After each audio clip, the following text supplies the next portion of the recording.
Baba knows the way. For Joseph Baba Ifa, Baba knows the way. We follow the signs. He walks with the Orisha through sacred lines. He speaks with the ancients. He honors the drum. He carries the wisdom where we all come from.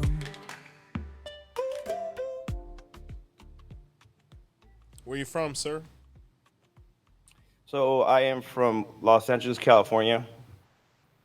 I precisely I am in Compton, California, straight out of you know how they say straight out of the CPT, Straight out of Compton. Nice. straight out of Compton.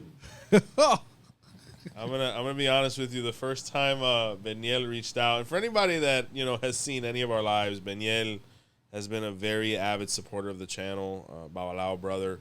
It really is a pleasure to finally be speaking with him. When we actually were able to start interacting, I'm like, wow, I can finally put a face to the comments and the super chats and whatnot. But when we started dialoguing through WhatsApp and whatnot, exchanging info, I saw you had sent me some data and whatnot, and it said Compton. So I said, oh man, this is a conversation starter for sure. So are you from there originally? Like that's where you're from? That's where my father initiated the business in Compton. For about it's been 40 years in the making. So yeah, so he's retired now. He still comes into the shop, a few hours, spends a few hours at the shop, but I pretty much run the whole enterprise of the business now. Incredible. And where's dad from before we get into Compton? He is from Mexico, Michoacan, Mexico. Lovely. And what really motivated him to come to this country? When did he arrive? What was his experience like, getting to America? He actually lived through the 70s shortage of the fuel shortage. So he came in the 70s with my grandfather. They actually started together a shop that's not too far from our original shop. Actually, this would be so there was like a separation. He separated from his father and started his own path.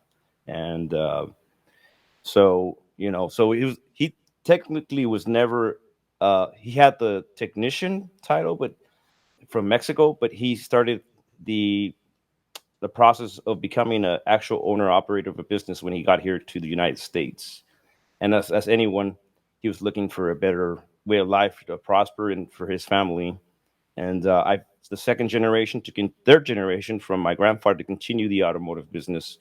Um, so I stepped it up a notch from being turning wrenches to now more visual inspections for California. So if cars are wrecked or total loss salvage vehicles, they get repaired and they have to come through us to process to make sure that they're roadworthy to be put back on the road. So that's the field we are. I mean, we are diversified that we offer so many multiple layers of inspections for people. I don't know you're aware that California is the more stringent with California smog emission testing for vehicles. That's another thing we offer as well, and for trucks as well. So, I mean, I could go on and on and on everything I offer. I don't want to make this a commercial. I want to make a 30-second commercial. So, No, definitely. We're going to touch on it because I've heard California traffic and air quality is definitely something of legend. My wife had the pleasure of initiating someone from over there in Shango recently. So, we hear about the California experience and they're dying for us to go over there and, maybe hit up Napa Valley and things like that. But Compton is definitely a place of legend. But I do have a question before we once again go back into that. You spoke of a 70s shortage in Mexico that motivated your dad to come here. If you could educate us, what happened there in Michoacan or in Mexico in general? oh no, that was the he experienced the 70s gas shortage here in California or the United States when the embargo of you had to you turned your car off going downhill to save gas so you don't Oh have to. God. Why did we do that? I mean, that was before my time. Was that like Jimmy Carter? I think it had something to do with him. I just know the stories from my grandfather and my father that he would tell us. Um, I was born in 1985, so I wasn't there to experience that. But Okay. literally the stories they would tell you is you turn off the car going downhill to save gas because I guess you could only buy a certain amount of gas on certain days, so you had to really strategize what you were or you trying to and make Oh sure that God, you really needed to go somewhere. I would have went to jail because I'm the kind of guy I have the AC on with the windows open, and I'm not really gas conscious. But what was it like growing up in Compton? Compton has changed a lot. It's not the see Compton gets a bad rap for everything that the news always reports on the negative. They never report on the good that comes out of Compton. I mean, there's a five-par golf course that has national championships close to the LA River. Oh my God. Um, Most people don't know that Compton during the 30s and 40s, the Bush family rented an apartment in Compton because it was predominantly Caucasian, and then it became a black community. And after that, now it's from being 80% black community, it's about 85% predominantly Hispanic, Latino, Mexican, and Wow. so it's changed a lot. I mean, of course, like it's always comes with its rough patches anywhere. Like any city has its rough patches, but it's really changed up a lot. I mean, on my street, it's Atlantic Avenue, and you've heard of Las Vegas. I call it Lonche Vegas because you have so many food trucks on that street at one time. Oh, You go at nighttime, all these lights light you up, and it's like, oh, I'm in Las Vegas, but the Lonche Vegas style of a lunch truck, lunch Vegas. another thing that's of legend. Yeah, with my god kids who were over here recently because I think they're originally from LA and then they or their family is and then they live now in like Salinas County, much further up and things like that. But they were talking about the food truck situation over there. I've had the privilege of working in Texas quite a bit, like San Antonio, Dallas area, high Mexican demographic, beautiful people, and amazing food. But I heard LA is like the gold standard. The food you get at these food trucks is better than it's just the best food. Period. So can you attest to that? Like how often are you at the trucks? I don't really buy food consistently. I've had my fair share of food. There's actually a guy that barbecues. He's pretty famous on the YouTube side of things. He's had a couple of influencers say he's kind of like the best in LA County of Nice. barbecuing. So um, there's quite a few famous. There's also a guy that be selling mariscos, and he's pretty famous too on the gram. So it's pretty diversified of food trucks. Which what you want is there's plenty of other people selling also Mexican homemade food. Like they post up with kind of like swap meet um, setups, and then so they have the carnitas and churros, and so practically it's like a mini Mexican market of food as much as you can eat. As part that we have the Norgate market close. So it used to be a advance at one time back in the 70s and 80s in Compton. So it's a it's changed a lot. I mean, it's a lot more than anything. It's more of a kind of a Michoacan scenario. You know what I mean? Yeah, no, I've had the pleasure of interacting with a lot of brothers and sisters from over there, especially when I would work in Texas.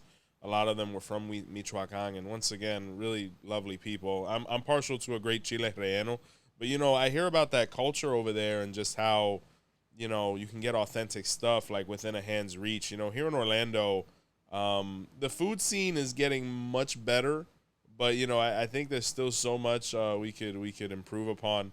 But any crazy stories out of Compton before we get into the spiritual aspect of things? Ones that you'd be willing to say, because I'm sure you see any and everything over there. Based on what we've Uh, heard as Floridians.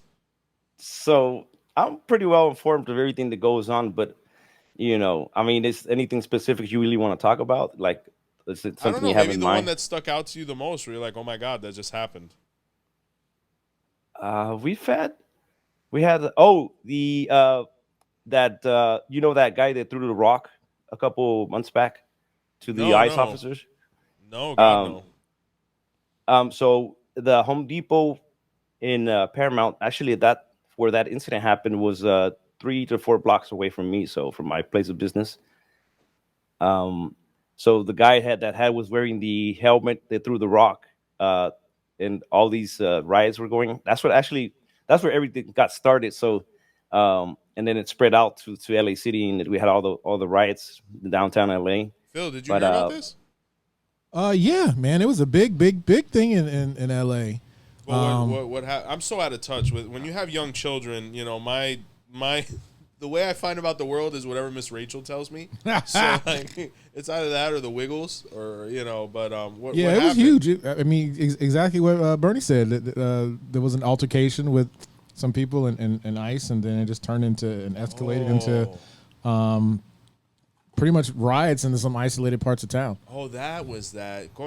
Wow, Bernie. You know, now that you mentioned that, I have a question. You being Mexican American, and you know, a couple generations in, what is the climate like over there? Because you know, we hear things, and mind you, I'm from Hialeah, where you know I've heard of some incidents and things like that. Not that it's gotten to the point of riot, but what is like the climate over there socially with this whole ICE thing going on? Is it really like people are getting picked up off of the street, and like, you know, what can you say about that? so a lot of the things that were people were talking about is true. That people were being snatched up. Uh, Jesus. as far as what their background is, or if they were really uh, had committed any felonies or crimes, I can't attest to that, as I'm not, an enforcement officer. But I think I think they should approach the situation a different way. Could have been handled differently. Um, I don't want to get too political on things, but Of course. it's at the end of the day, I can't technically get involved in anything like that, because if like I this licenses that I hold for vehicle safety inspector, it goes against the beliefs, even though it kind of some things do fire you up, get you wild up.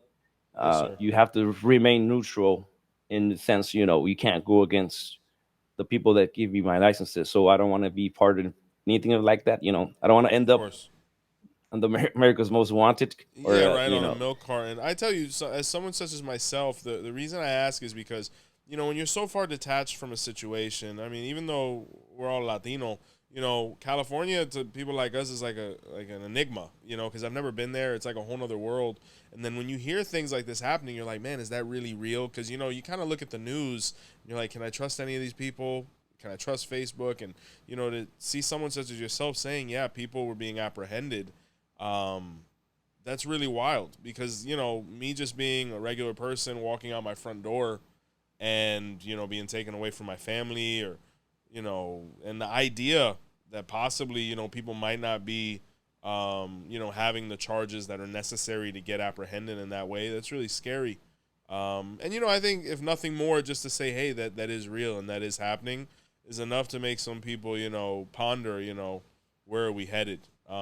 But from a spiritual standpoint, you know, what is your family's spiritual background? You know, just to kind of get an idea, like, were your parents spiritual people? Were they Christian? Were they something else? So we were brought up in the Roman Catholic Church beliefs.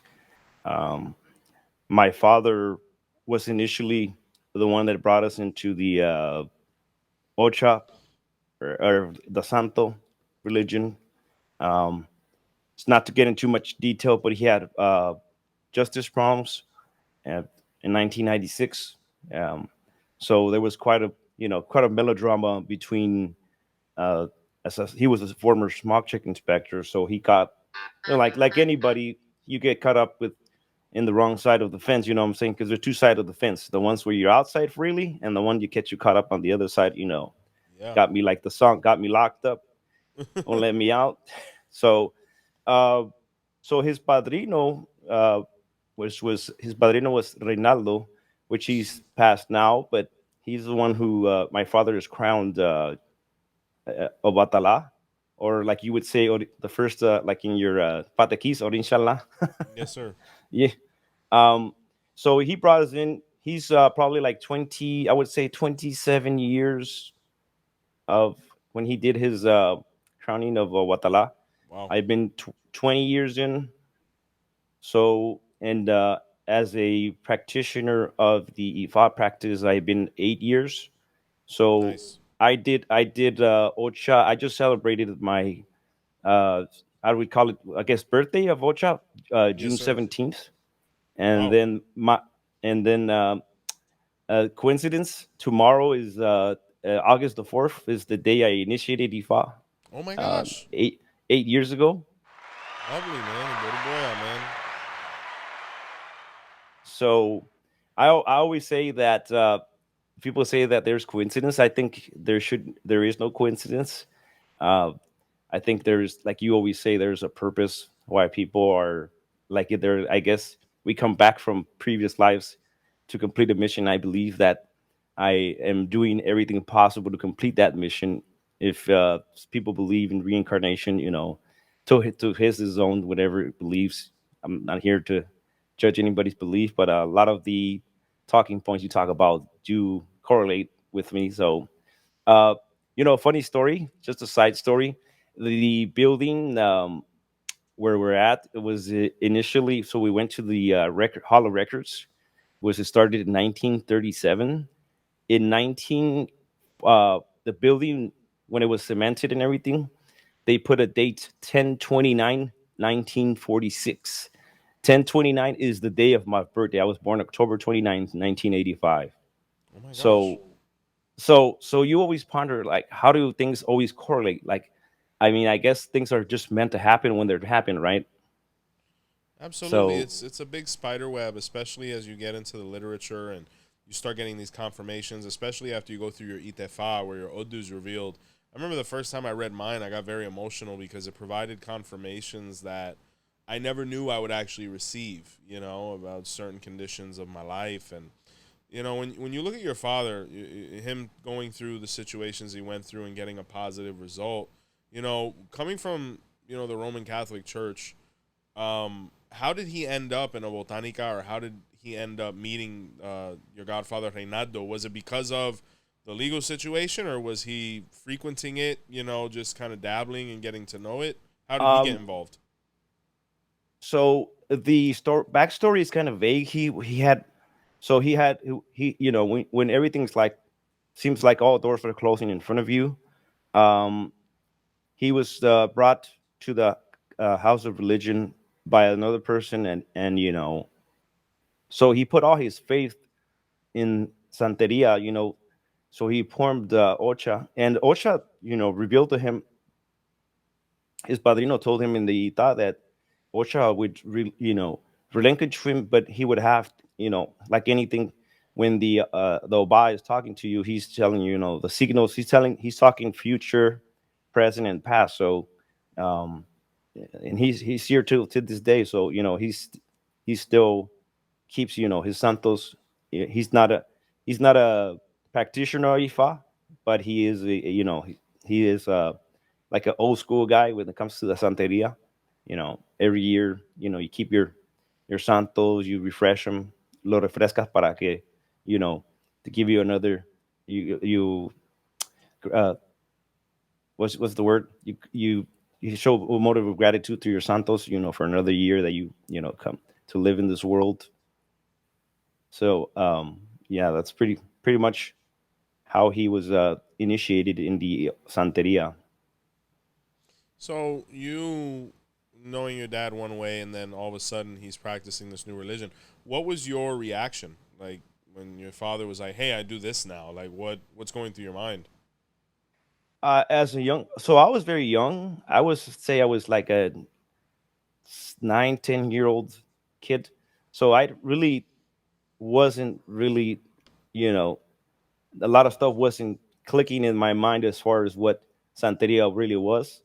I remember going to the misas. Padrino Reinaldo would held these misas about, that's when we got to really know what the misas for the, religiously, without going to, I don't know if you guys, you want me to go too much in depth of what the misa is, but or a velada.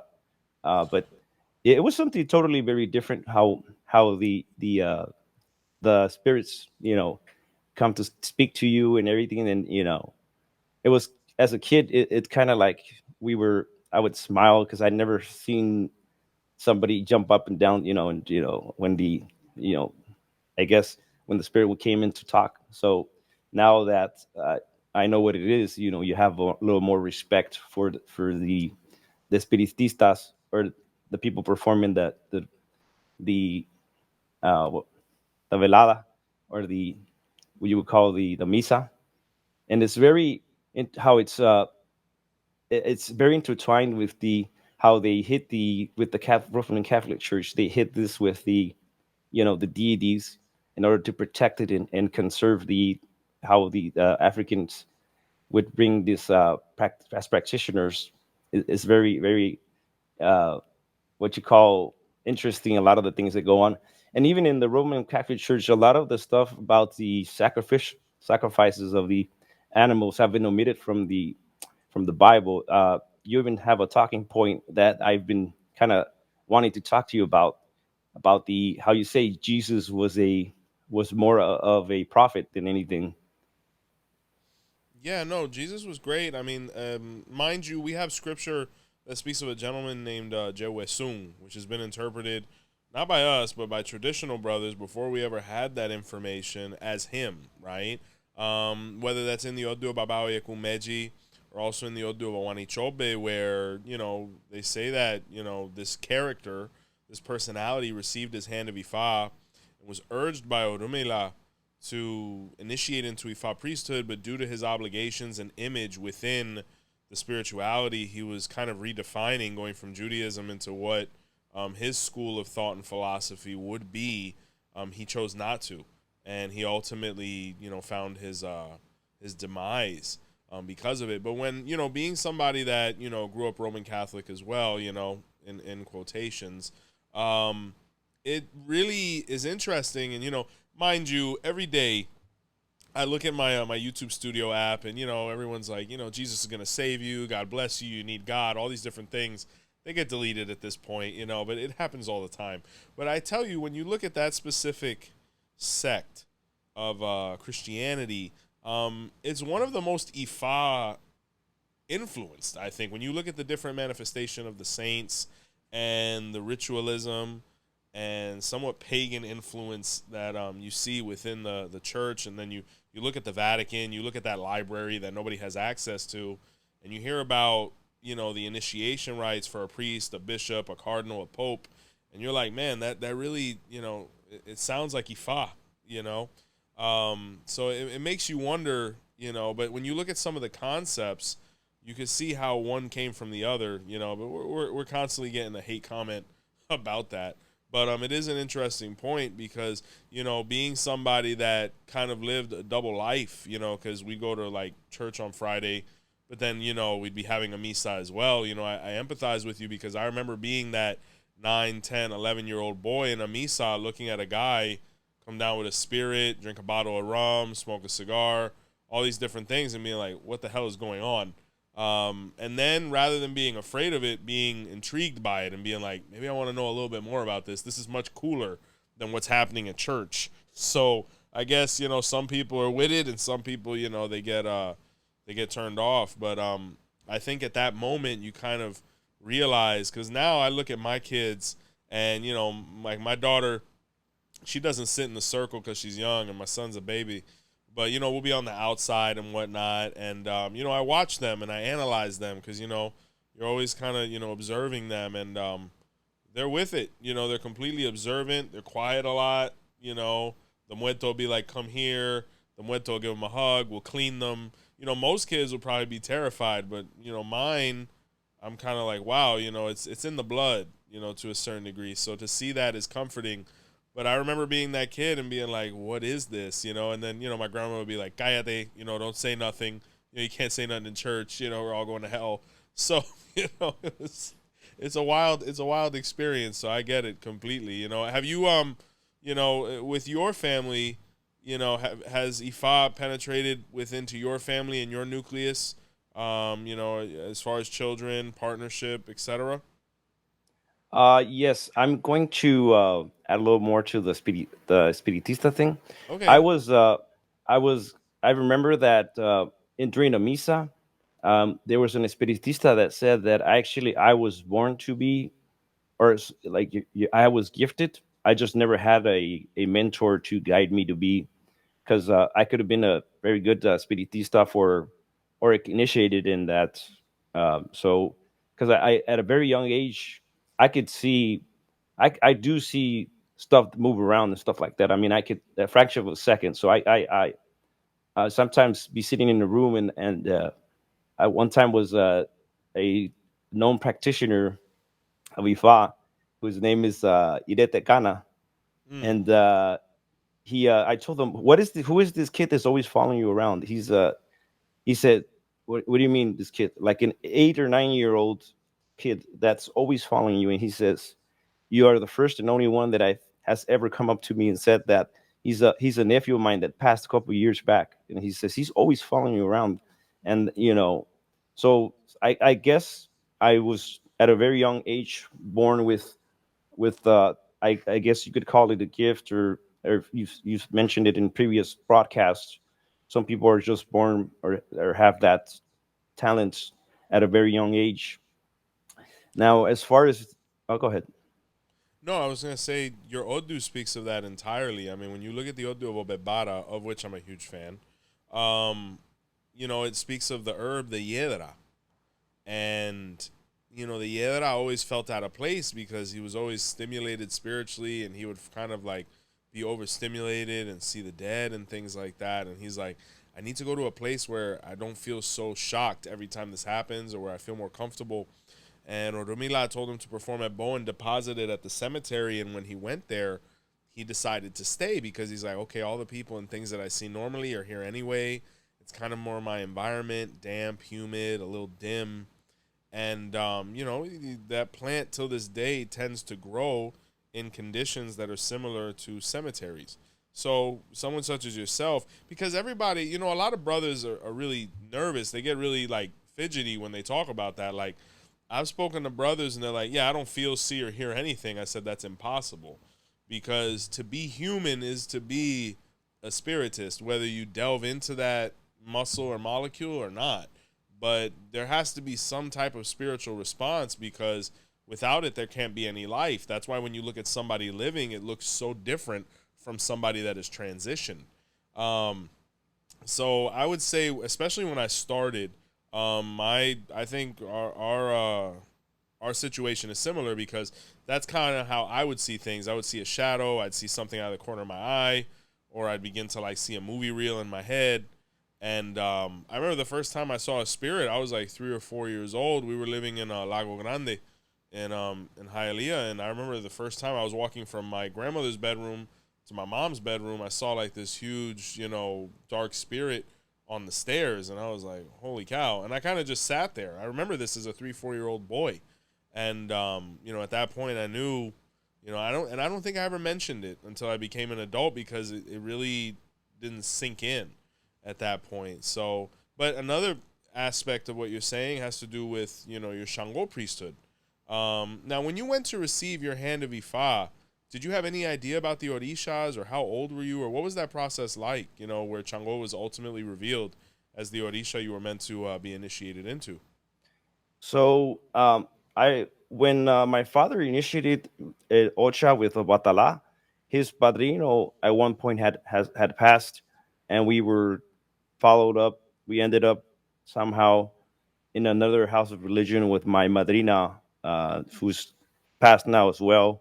By So I knew I like the colors red and white, right? The balance of Ogbe Bara has the two crowns. yes, So sir. I wasn't familiar with all these information that you've put out, and I also, as a side note, mentioned that um, people don't realize. Like you sent me information, shared. You shared me information about the Obara, uh, Ogbe Bara, but the Obara maze, and I've personally read this my information myself, and people don't know that when you delved into that, you had I don't know if you really speak fluent the Yoruba uh, dialect, but it is I've delved into the Obebara side of things, and you do an excellent job of the translation of the language, and you memorize. I mean, I don't know how you do it, but you're a walking, talking encyclopedia of information, and people don't Thank you. realize the time that you put in,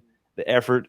I mean, if they read this paper, this information in front of them, they're like, "What is this?" It's like, it's like you have to translate all of this and then memorize it and then be able to decipher it. I don't know how you do it, but a lot of the patequis are not, would say, English translation friendly, and I don't know how you do it, but I'll give you, Phil, you want to throw in a one of them soundboards for A little yeah. sound effect there, a horn. There we go.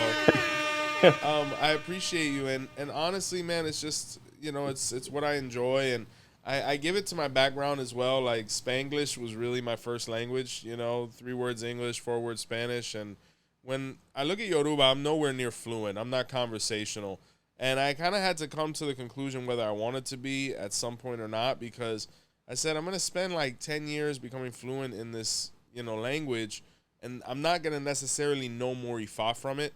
So I decided I was going to focus more on my Ifa study and the language as a way to better it. Maybe at some point when I get to the point where I want to be within Ifa, because a lot of people, don't even believe me when I say I'm nowhere near where I want to be with the things that I still have pending that I want to learn and study.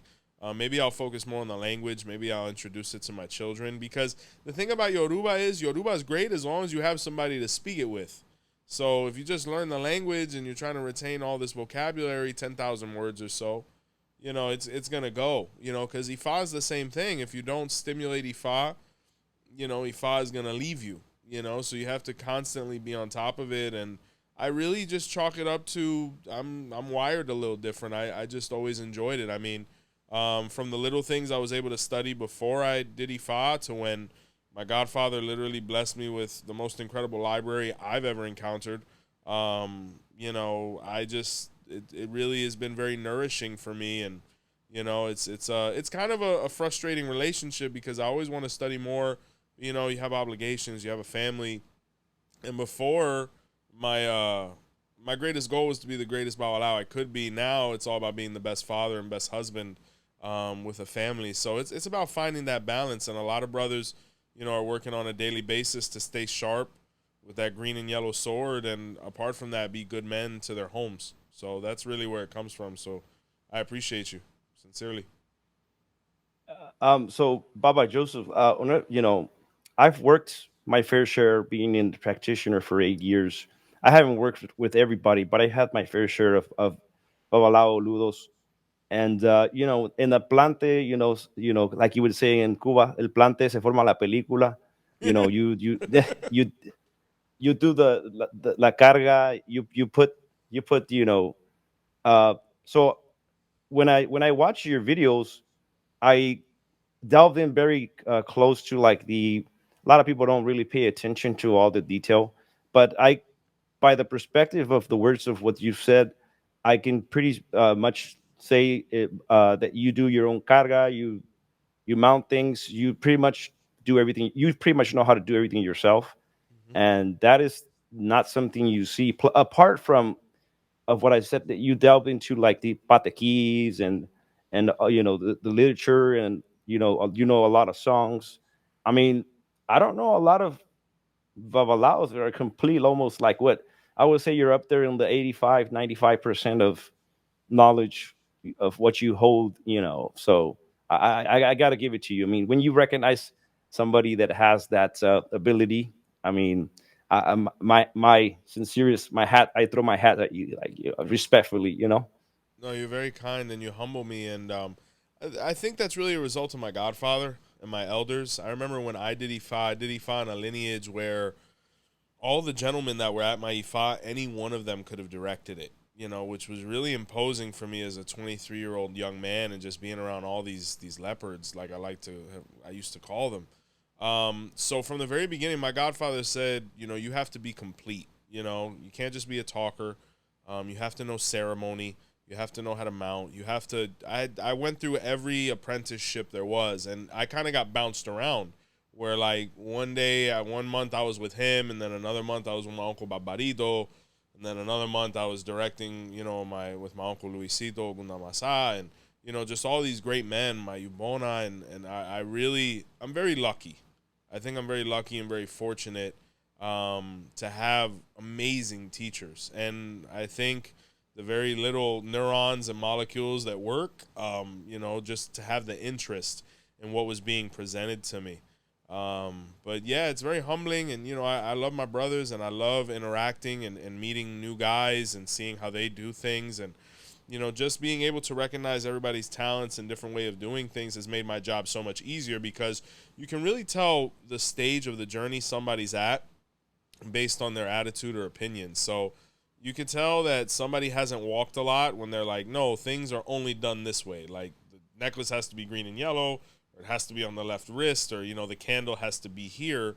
As you grow and you meet brothers that are a little more versed and, you know, have some more track, they're kind of with whatever. And it's not like a free-for-all, like we just anything goes. But when you've seen the same ceremony 8 different ways, you can kind of be like, yeah, that's not wrong. That's fine. Let's rock it, you know? And it makes Ifa that much more enjoyable, because you begin to realize there's so many things that can influence a ceremony, whether it's where they are, what's being utilized, the conditions. I remember the first plante I went to in Texas, you know, on the day of Ita, you know, we as, you know, Cuban descendants, we're used to carne de puerco, fricassé de pollo, arroz con gris, and stuff like that. I went to my first plante in Texas, and on Ita, they had mole, and like, you know, it was like chile relleno and stuff like that. Stuff that I was like, I literally looked around, I'm like, this is amazing, but, and my padrino was like, hey man, the hens are there, you know, eat it. So it really was a shock for me, but I'm very appreciative to being put in that situation, because it's helped me with my job of just understanding what's acceptable and what's not. And the majority of it is with good intentions and humility. There's very few cases where it's like, oh, we can't do that. You know, Ifa is much more open. So I attribute it to them, really. You know, being a Mexican American, I feel like somehow I got intertwined with the Cuban sense of things. I think as I It's am, you know, contagious. contagious. You know, because there's a slang word that gets thrown a lot. A lot of people don't know, like the 𝘃𝗶𝗱𝗁, Yeah, yeah. Yeah, So it's it'll happen.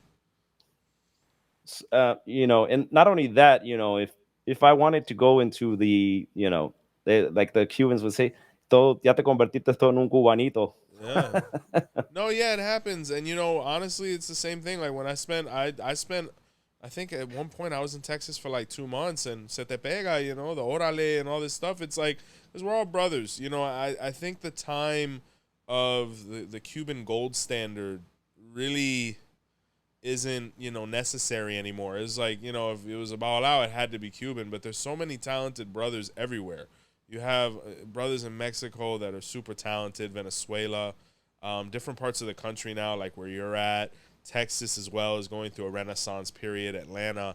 And, you know, it is a beautiful culture, and it's one that really facilitated Ifa being spread across the world.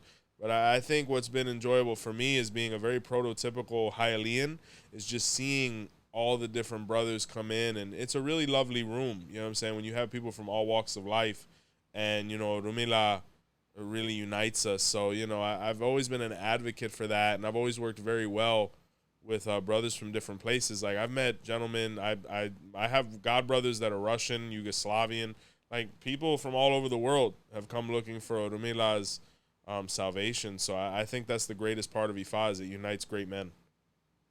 And when you did the plante in Texas, you know, because the Cubans don't know what a tortilla is. To them, tortilla is the huevo spread on the. Yeah, It's revoltillo.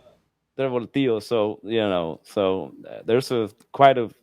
I would say there is a very different variation in, like you would say, the foods and everything. So you know, It but you worked. know, It worked, because at the end of the day, I mean, if it's not pounded yam and catfish, I mean, we're all wrong. You know what I'm saying? Like a lot of people, you know, it's the rice and the beans and the picadillo and, you know, the garbanzo and all this different stuff. That was all New World stuff. Like even that, which was identified as like commonplace or standard, really was an innovation as well. So it's amazing. You know, there's a couple things that unite people regardless of which, and one of them is great food. And the food was bussin'. So it was like, it was like, okay, tortilla, and yeah, it was amazing, you know. So, but I mean, had you heard about Shango before? Did you ask for him first? You know, how did he come Uh, into your life? I had not asked for 𝗀𝗃𝗃, but I had all the characteristics. They say 𝗀𝗃𝗃s are very, uh, short fused, get a bit angry very quick, that we want to destroy the world. I think, I think coming up in the world, I did have all those characteristics. Like now, it's being at the age I'm at, for somebody to provoke me, it's gonna take a lot. But sometimes we go from 0 to 100 very fast. If I mean, there's just people in this world you're not gonna get along with. It's just it is what it is. And I can attest. Anybody, is will go 0 to 100 if it's just that all the bells and whistles are there. Another thing that in my intuition is what got me into being a get my Orisha 𝗀𝗃𝗃. I always delved a lot in my intuition. They say intuition is godly. I say intuition Yes. is a red phone directly to a higher power. That's what that Yes, sir. is. You know how the president has two phones, a black and a red. I Yeah. say my intuition is what got me that phone call thing. Something was pushing me, driving me to, um, you know, you know. I wouldn't say unfortunately for me, but I would say I've had to backtrack so much stuff to get where I'm at. I mean, I think I took the long road to learn. I mean, I didn't even learn Ikafun about the 66. I mean, the 16 rules of Ifa until I came across your channel and I learned. Nice. And I took a picture of it and I wrote it into a word spreadsheet to memorize the 16 rules that you have to abide by, or you would Nice. abide in. So when I received my Ocha Chango on my head, my crown, or you would say received the deed, Chango, during my my madrina, she asked me if I wanted to do there's this invention that manifests a 𝘃𝗶𝗱𝗁 de Santero, which is really a panardo that all the uh, santos get fed, like it's a whole feast ceremony for this for in Santeria. So I told her, no, I feel that I am destined to be in Ifa. I want to become a Babalawo, and that kind of triggered my madrina, and that's where we had like kind of like a falling out, where I because my intuition was it's like something was driving it in, like I said, you know, uh, I mean, not to be, disrespectful or anything towards my madrina, but you know, yeah, that's where it got me. Like, why do I have to do this panardo if I feel that there's a calling for refining me? And so I mean, all my signals, the old ones that I came back with. You've seen my credentials. It says Ogbe Bara, Juan Isaso, and Oturanico. All those Oduns talk about the person was born to be an Ifa, or I don't know if one of them manifests in one of the three, but that's how I initiated Ifa. I did Ifa in Cuba with my padrino 𝗀𝗏𝗃𝗃𝗃, which I previously mentioned to you in one of our conversations. You also mentioned that how the 𝗀𝗏𝗃𝗃𝗃 and the Ogbe Bara seem to line itself together Yes. in the like Yes. a Yes. Yes. Your godfather's name again? 𝗀𝗏𝗃𝗃𝗃. His name is Rafael Napales, Nice. Nice. Nice. Yeah. and his signo is 𝗀𝗏𝗃𝗃𝗃, which is 𝗀𝗏𝗃𝗃𝗃. Yes, sir. Uh, so yeah, so in our household, uh, my parents, my brother, my sisters know that I'm a practitioner of Ifa, and they've they accept it, accept it. But like anything, there's always going to be acceptance of like when I did my misa, there was well, when you do Ifa, you get initiated in a misa, and a lot of the spirits weren't agreeing, like my you would call my antepasados, or the spirits that have passed my descendants weren't agreeing, but I still moved forward with it, and I have honestly don't have any regrets being a Ifa practitioner. You know, No, you have an amazing sign. Definitely Ogbe Bara. Um, is somebody that, especially in the manifestation of Shango initiated into Ifa there. And there's so many themes there that point towards it, and being in LA, and LA being such a metropolis, such a place that's such a focal point. What do you see now being about Babalawo? Like, how is the Santeria wave over there? Like, is it exploding? Is there more like of emphasis on like la muerte or like curanderismo? Like, what is kind of spiritually influencing LA, or is Ifa really expanding?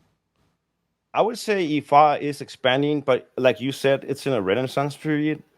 Yeah. Uh, some people don't believe Ifa is. Some people tend to confuse Ifa with like guess it's something to like a devil worshiper, Yeah, like uh, demonology or something like that. Sure. demonologist and stuff like that. But honestly, I see it a totally different way, and especially hearing your perspective talks in your previous broadcasts, it has shine a light to me because I always had questions. Like I've always had these, when you're practicing, you go in all faith, but I'm sometimes the subconscious mind has a self doubt of what can we put a little more light, shine some light on this? What are we doing? And when you go into delve into like a lot of the stuff you talk about, I mean, you shine a lot of light for a lot of brothers. I mean, we have a better understanding of what we are practicing because sometimes we just become like working beasts. We learn the practice of other people that we are repeat recycle of what they know how to practice, but you actually have a understanding of what you're doing. You can explain it, you can articulate yourself is the word I'm trying to use. Articulate, say it in a manner, very professional way, like you're literally performing a commercial for us, like this is this is that, like you come a sit and sleep commercial, your masterpiece is free, kind of a I deal. tell you, it's funny you say that because my good friend 𝗵𝗲𝗶𝗏, he says the first time I met him, he thought I was trying to sell him a car, and he's like he was very iffy about me because of the way I was talking and stuff like that. I was just I've I am a product of Orula.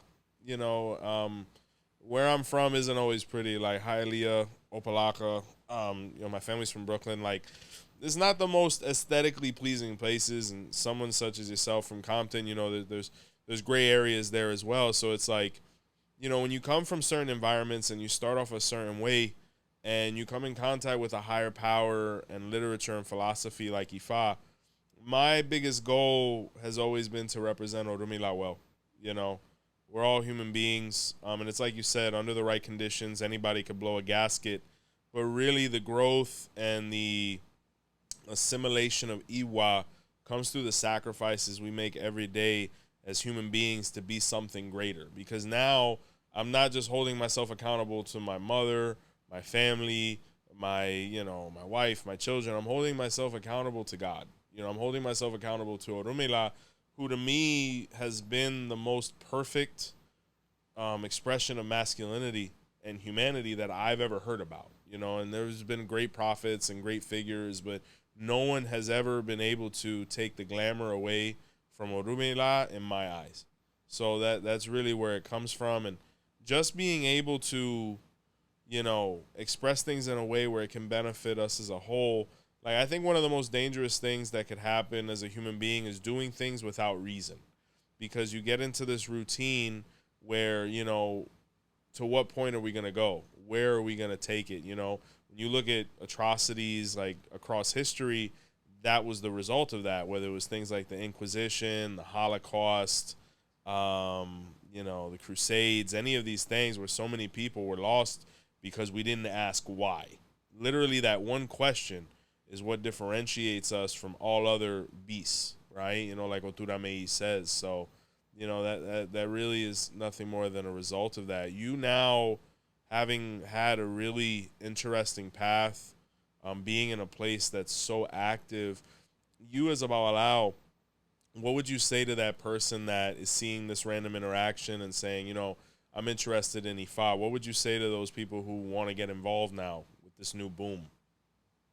I would say, like anything, if there's going to be the doubt, But if you're watching this broadcast now, you're one of the things you always want to, you want to ask questions. There's no such thing as a dumb question. You want to ask questions. You want to inform yourself.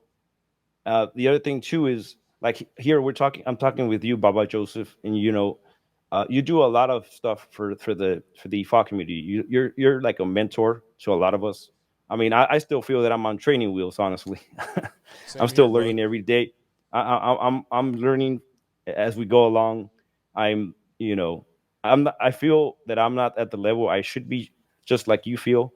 But I feel like you're like I feel like you're generations ahead of me, and as far as the knowledge and doing what you do. But if you're watching this broadcast and you have you're doubting and you want to be delve into the world of Ifa, become a Baludo or Babalawo, I say do not have this hesitation. You should look at it from a bright side of things. There's always going to be the yin, the yang, but always have go in 100%. Don't just go into something and say, okay, I have all these, I have all this, and just it's not just a Ifa is not just ornaments. Deities and santos are not just things you have there as ornaments. Always, like anything, everything has a maintenance. It's just like I'm in the automotive, vehicles have a maintenance as a reference. So you have to really pick and choose your house of Santeria. Everybody operates differently. As I've been told by a previous hermanos in Babalaos, they say you must learn to work in many different forms and ways of how plantes, because everybody works differently. So there's a variation of variables. So you make adjustments accordingly. But I say if you're willing and to learn and become an DeFi practitioner, I say go ahead. As a person that's been 8 years in, I have no regrets of being a Vilao, and I'm proud of actually to be in this channel today speaking about it. I feel that it's not a coincidence that I'm here sitting in a live show with Baba Joseph. Hopefully, as the years of information go by, and I become a better practitioner, to hopefully one day be able to sit in a room with Papa Joseph and and a plante para que se forme la película. You know what I'm saying? Yeah, And no, I gotta go to LA. I gotta go. They've been trying to drag me out there. I gotta get over there. Yeah, once the kids are a little bit older, I'm gonna hit the plane, man. I gotta go to those food trucks, and I'd love to experience it. I've heard so many wonderful things, and there's so many great people within the fraternity over there. So, and the pleasure's all mine. To bring it full circle, if you could please talk about your establishment as well, and how you're a resource to the community with your practice. Like, what do you guys do? Where are you located? For sure. so we're in the Los Angeles Basin area. We're straight out of Compton, California, and we provide our community inspections, so emission testing for vehicles, smog checks for people to get. We also offer a private DMB, so we are like a registration service.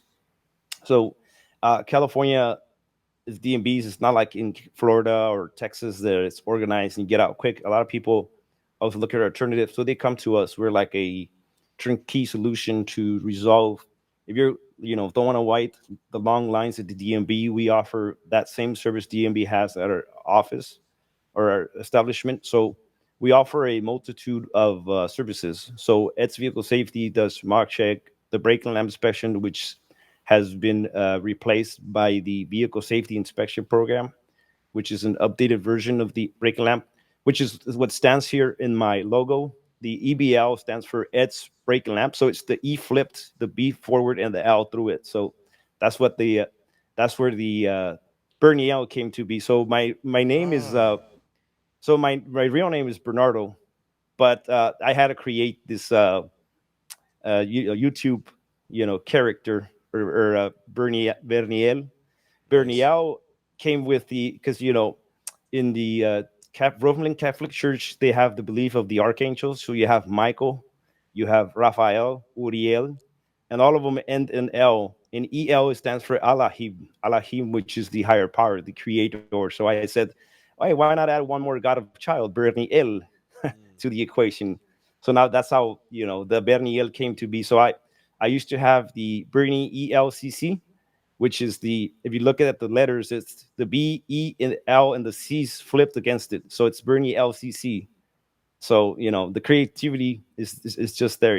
So that's how that came to be. So it's a logo that I've been pushing. I've revamped the whole company. And, from that's why I said that from turning wrenches, I created a whole new era for our company. Like we stand out among in the Los Angeles area.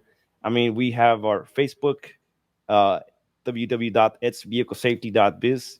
People can check that out. I mean, there has pictures of me performing inspections. Uh, I'm working alongside my marketing person that handles my marketing. He wants me to start doing selfies of what we do to post it up on our website so people could see, short commercials like upsell on our website. So be on the lookout for that. And the inspection, the vehicle safety inspection, it is a inspection kind of like a 121 inspection like the dealership would perform. So we go from kind of like bumper to bumper to see that the brakes are working properly, the lights, all your exterior lights, your turn signals, all the lights that you need for driving out vehicle on the highways and the streets. Um, and the inspection has evolved from a manual, just sign me off, to a electronic now version. So the physical vehicles, they can actually confirm the vehicles there. And it's so much more I could say we could delve into, but that's just the short version of what we offer. We offer a turnkey solution under one roof, which is really hard to find nowadays. Like, people are always hustling and bustling. They want things done yesterday, but it needs to be done today, because they're kind of like, I don't know if in the Cuban community, but the Mexican community, there's a lot of that, everything a la última hora, everything last minute, trying to resolve your needs. Well, that's where we come into the picture. I mean, we're not here to perform, miracle rituals, but we definitely get the job done faster than the DMB would. So this is the reason that magnetism, people always look for, commodity, and commodity is what we offer for those that are in the looking for us in the Los Angeles area basin. Very nice, brother. In worst case scenario, we'll do a sarayeye to the car. We'll pray some otus over the car and sprinkle some osung on it. Spank it and get it out the garage. We'll perform a parado to get that egg out of it. Straight up. No, that's awesome, man. I'm happy. And guys, be sure to check out Berniel and all the great things he has going on over there. My brother, thank you once again for your time. The pleasure is all ours. And, the first of many interactions, and it'll be a pleasure to shake your hand one day. So thank you once again for all your support. Before I go, this is going to be just a side note. I mean, there's, we never know. I mean, Ogbe Bara is the sitting king. So I hope that in 2030, I haven't decided yet, but if I'm going to do it, I have to start now. In 2030 to be the next, in 2030 to run for governor of California. So hopefully I can be the sitting king, be the sitting king. If I do win, I mean, nothing is for sure in this life, but I think that where it connects, that's the mission that connects what's my end goal.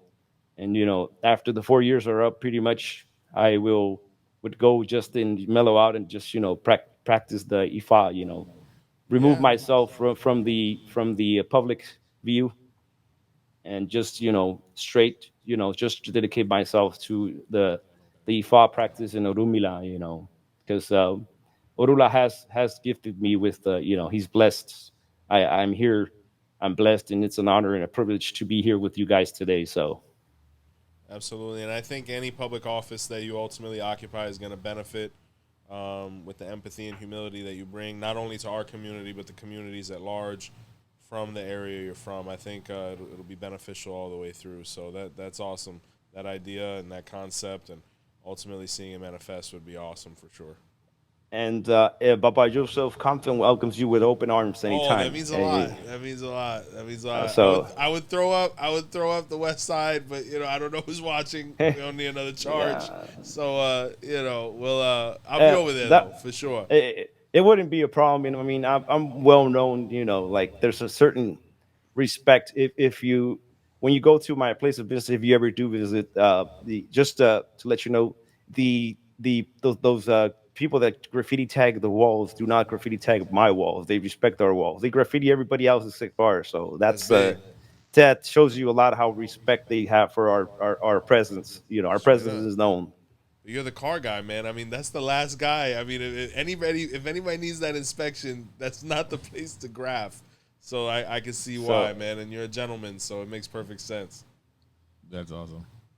Awesome, Phil. All right. Don't go anywhere, Bernie. But it's that time. All right. It's that time to show some love to the channel. Yep.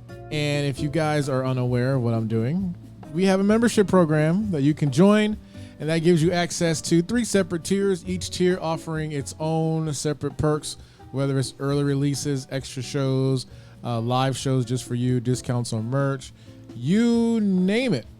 But Joseph, today, I'm going to do something special. Nice. I'm only going to do one person. Okay. And this person is very special. Yep. Because they are the only person that has been here the longest. Oh. Do you know who it is? No. All right. This person has been here 29 months. Good heavens. Straight. Every now and then, sometimes people come in, come in and come out. Yeah. But this person has been with us since day one. Oh my gosh. Right? This spotlight goes to Lulu Lights. Well, So Lulu, they've been a VIP member for 29 months. The only person that's been here the longest. I think that has to be the shiniest spotlight. Lulu, thank you very much for your consistent support. You deserve all of this shine right now. And it's a shame that the elevator music has to end so quickly. Well, no. Baba knows the way. Oh, here we go. Yeah. That song has caused quite a stir as well. But with Lulu, thank you very much for the opportunity. And thank you for the consistent support. So a couple closing thoughts. Guys, be sure to check in the description as well. If you are in the LA area and you need any of these services, be sure to check out our brother Berniel. botanicacandlesandmore.com is up and running for all your service and product needs. We ship. Be sure to look out for the conferences that are going to be hitting possibly your city next. Info in the description. One of our sponsors, we thank them greatly, Twin Precision Mobile Detailing for the Orlando, Central Florida area. If you want your car looking great, be sure to give those guys a call. Check us out on any of the audio platforms, Spotify, iHeartRadio, Apple Podcast. If you can't catch us here on YouTube, a big thank you from all of us here at Our Roots Podcast. Be sure to subscribe, and until next time, see the light. Baba Joseph showed the path today. Baba knows the way, we follow the signs. He walks with the Orisha through sacred lines. He speaks with the ancients, he honors the drum. He carries the wisdom where we all come from.